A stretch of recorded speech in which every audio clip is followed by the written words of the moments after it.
Willkommen zu einem weiteren Infovideo über wenig bekannte oder versteckte Funktionen im Spiel. Wenn euch das Video gefallen hat, informativ war, was gebracht hat, dann vergebt gerne mal ein Like. Wer noch keins hat, auch ein Abonnement. Und wer ein Smartphone besitzt, der kann unter dem Video in den Kommentaren nach links rüberwischen und auch ein Hype vergeben. Ach ja, und wer noch irgendwas Verstecktes oder kaum Bekanntes kennt, das ich hier nicht erwähnt habe, der darf das gern noch in die Kommentare schreiben.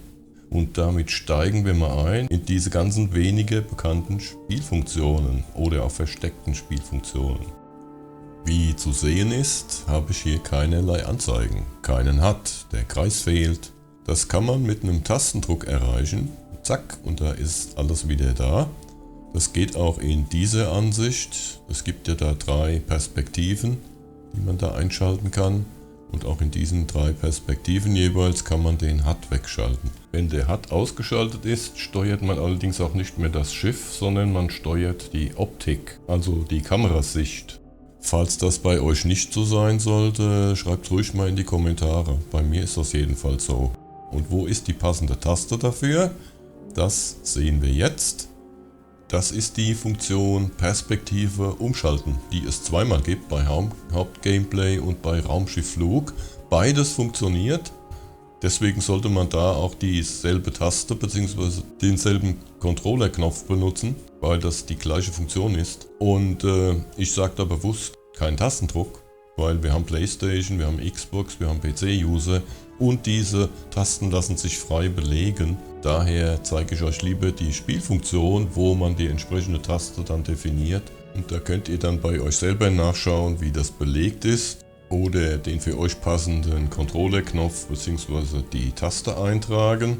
Im Internet steht überall, drückt die Taste E oder drückt die Taste X. Das ist da hier an der Stelle ja völlig sinnlos. Deswegen habe ich auch die Felder freigelassen, um niemanden zu verwirren, weil das bei jedem anders sein kann. Und diese Taste muss einfach länger gedrückt gehalten werden und damit schaltet sich der HUD aus. Und zum Einschalten die Taste einfach wieder antippen. Das funktioniert auch nur fürs Schiff und nicht zu Fuß. Da gibt es nichts bei zu Fuß. Und wir bleiben beim Thema Schiff.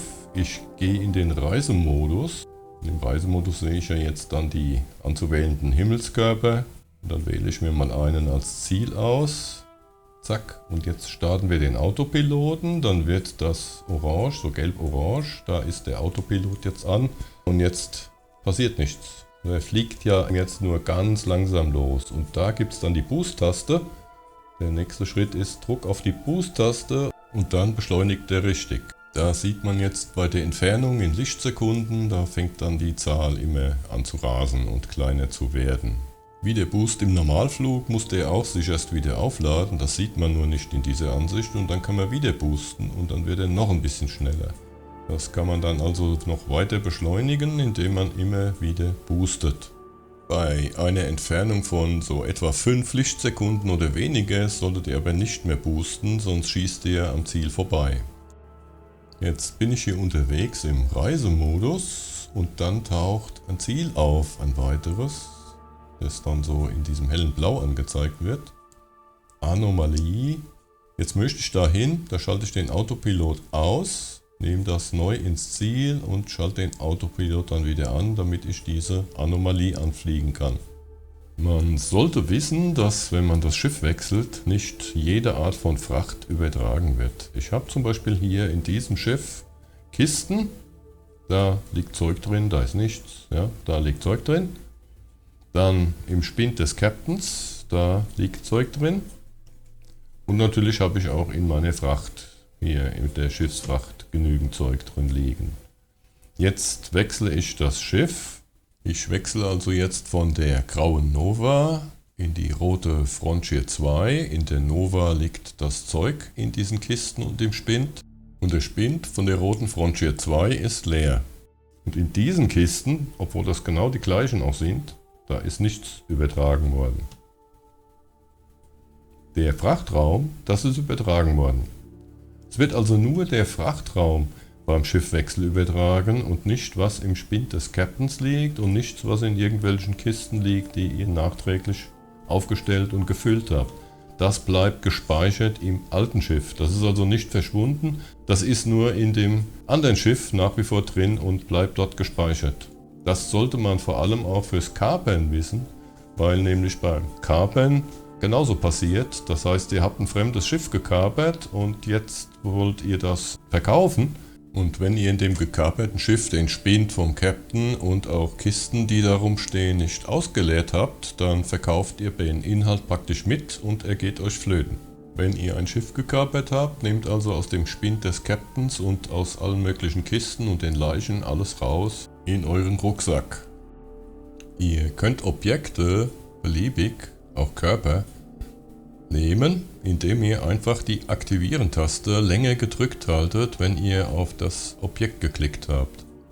Und dann könnt ihr das Objekt in 3 Ebenen, in 3 Richtungen könnt ihr das drehen.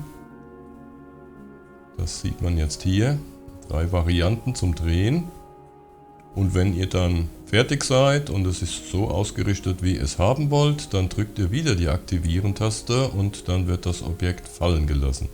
Das kann man gut gebrauchen zum Dekorieren von Außenposten oder am Schiff mit allen möglichen lustigen, netten Verzierungsobjekten. Die Funktionstasten, die dafür benutzt werden, sind hier mal dargestellt, also Primärangriff, Sekundärangriff, diese Tasten. Drehachse ändern ist das Sprinten, die Taste, mit der man sprintet, und Aktivieren ist die übliche Aktivieren-Taste, mit denen man Objekte nimmt und so weiter, nur länger festhalten. Das funktioniert auch mit Körpern, auch von toten Tieren, allerdings dürfen die Tiere nicht zu schwer sein, sonst gibt es eine Fehlermeldung, es ist zu schwer. Wenn mal ein toter Körper zum Beispiel eine Schleusentür versperrt oder so und die geht nicht mehr zu, kann man den dann so wegschaffen, damit dann die Tür wieder zugeht. Anstelle umständlich und langwierig mit dem Cutter kann man auch mit Fahrzeugen minen. Das geht eben auch viel schneller, wie man sieht. Ein Schuss und da ist der Brocken schon abgeerntet. So einfach ist das. Ja, das ist auch eine nette Sache. Mit dem Update vom April neu reingekommen sind unter Einstellungen Gameplay-Optionen jetzt diese Modifikationsstufen für besondere Fähigkeiten von Gegnern reingekommen. Die stehen standardmäßig auf 20. Das bedeutet, ab Level 20 aufwärts erscheinen dann zufallsgeneriert solche Gegner. Bedeutet aber andererseits auch, wenn man über Level 20 hat, kann man die also locker auf 0 schalten, weil die dann ja sowieso erscheinen. Und deswegen kann man dann anschließend 12 zusätzliche Prozentpunkte an Erfahrungspunktebeschleunigung dadurch erreichen, wenn man die alle auf 0 setzt. Oder man gleicht dadurch dann eben irgendwelche anderen netten Funktionen, die einen eigentlich einen Malus an Erfahrungspunkten geben, dann aus. Die kann man dann eben ausgleichen mit diesen insgesamt maximal 12% Zuwachs an Erfahrungspunkten. Noch mehr Zuwachs an Erfahrungspunkten bekommt man dann, wenn man eine Beziehung eingegangen ist mit einem der Begleiter oder Begleiterinnen, und das sind dann 15%. Zunächst mal bekommt man durch Schlafen 2%, allerdings auch nur für eine gewisse Zeit, und mit einer Beziehung zu einem Begleiter sind es dann 15%. Das sieht man dann über die Taste für Datenmenü öffnen, wenn man hier in das Datenmenü geht und dann unten rechts auf Status. Man sieht dann hier die gerade aktuell wirksamen Effekte, ich sag mal im Gamer-Jargon Perks, aber in Deutsch würde man Effekte sagen, die dann aktuell gerade wirken. Und das ist, wenn man in einer Beziehung mit einem Begleiter ist, dann 15% Erfahrungspunkte Zuwachs anstatt 2% jeweils durchs Schlafen. Solche Statuseffekte, die man dann auch bekommt durch Einnahme von irgendwelchen Medikamenten und Drogen und so weiter, die halten nur eine gewisse Zeit an, dauern also nicht ewig, und dann muss man die immer mal wieder erneuern, indem man eben entweder wieder schläft oder eben auch irgendwas einnimmt. Für die Erhöhung von Zuwachs der Erfahrungspunkte gibt es dann auch noch so nette Getränke wie diesen netten Tee hier. Der gewährt immerhin plus 2% Erfahrungspunkte für 15 Minuten. Sowas kann man dann vor einer Aktion, bei der man auf jeden Fall Erfahrungspunkte sammelt, wie zum Beispiel einen Planeten erforschen oder auch eine Siedlung überfallen und so, vorher schon mal trinken. Wenn eine Aktion dann zum Beispiel 100 Erfahrungspunkte gibt, sind das, solange dieses Getränk wirkt, 102 Erfahrungspunkte. Oder man gleicht durch solche Getränke dann einen Malus bei den Einstellungen, den man da hat aus höherer Tragekraft oder so, gleicht man dadurch wieder aus. Lasst die Finger vom Alkohol. Die Alkoholiker hier, Whisky, Wodka, Bier und was es dann sonst noch alles gibt, dann Weinen und so, die haben alle einen Malus, wie man da oben und auf der rechten Seite sieht. Minus 25% Sauerstoffregeneration. Ich sammle sowas überhaupt nicht, das liegt jetzt nur in meinem Frachtraum von meinem Schiff, weil ich ein Piratenschiff gekapert hatte und da hat dieses Zeug da bei denen im Schiff rumgelegen. Und im Gegensatz zum Inhalt von Kisten und dem Spind vom Captain wird das alles auch sogar in das eigene Schiff dann beim Übernehmen übertragen. Da sollte man dann eben auch dran denken, dass man diese Sachen dann anschließend auch mitverkauft, wenn man wieder mal Sachen verkauft. Diese Boni, zum Beispiel auf Tragekraft, gibt es dann auch ohne Malus bei anderen Sachen, die man sammeln kann. Und deswegen kann man diesen Krempel mit dem Wodka und so gleich beiseite lassen. Wie zum Beispiel hier das UC Battle Meal. Das gibt auch 8 Kilogramm zusätzliche Tragekraft. Wenn man in den Einstellungen bei den Gameplay-Optionen ausgeschaltet hat, dass man was essen und trinken muss, und dann kann man auf die Sachen hier natürlich auch verzichten, die überhaupt kein Bonus, Malus oder sonst was haben. Die sind wirklich nur zum Essen oder Trinken da, wenn man das eben in den Einstellungen Gameplay-Optionen aktiviert hat. Und wer das nicht hat, der braucht das natürlich auch nicht zu sammeln und kann es liegen lassen, weil viel Geld bringt das nicht ein. Der Wert, der da angezeigt wird, das ist immer der Wert, den ich bezahlen müsste, wenn ich es kaufe, bei allen Gegenständen und nicht das, was die Händler tatsächlich dafür bezahlen. Das ist nämlich viel weniger.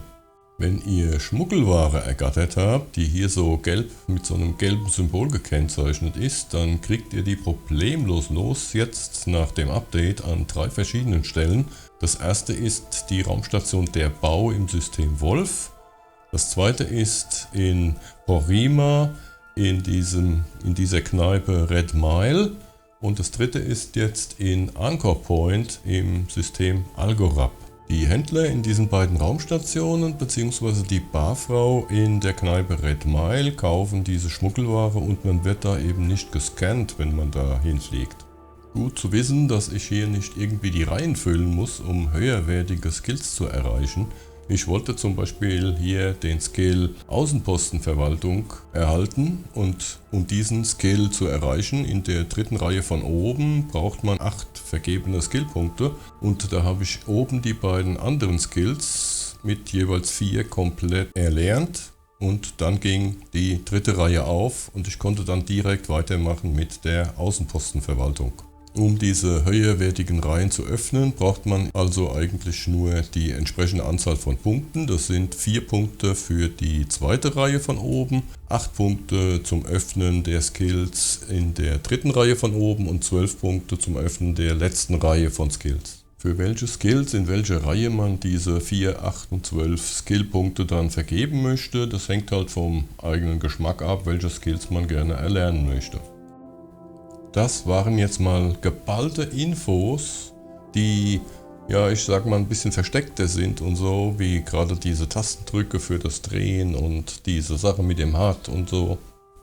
Oder eben auch diese Effekte, wo man die sehen kann, wie die gerade wirken. Das sind so Sachen, die sind so ein bisschen versteckter im Spiel, denke ich, und deswegen habe ich das mal zusammengestellt. Auf die Erwerbung von Erfahrungspunkten, da gibt es ja da auch ein paar Tricks, da bin ich jetzt bewusst mal nicht drauf eingegangen. Ich denke mal, das Spiel ist zum Spielen da und Erfahrungspunkte, mit denen man dann eben die Skills bekommt, die erwirbt man einfach durch das Spielen. Und wer allerdings sonst noch so schöne versteckte Sachen kennt, der kann die gerne in die Kommentare schreiben. Und ansonsten hinterlasst gerne ein Like, ein Abo oder als Smartphone-User ein Hype. Und dann danke ich erstmal fürs Zuschauen und für eventuelle Likes und Abos und Hypes. Wünsche viel Spaß im Spiel und sag erstmal wieder Tschüss, bis zum nächsten Video.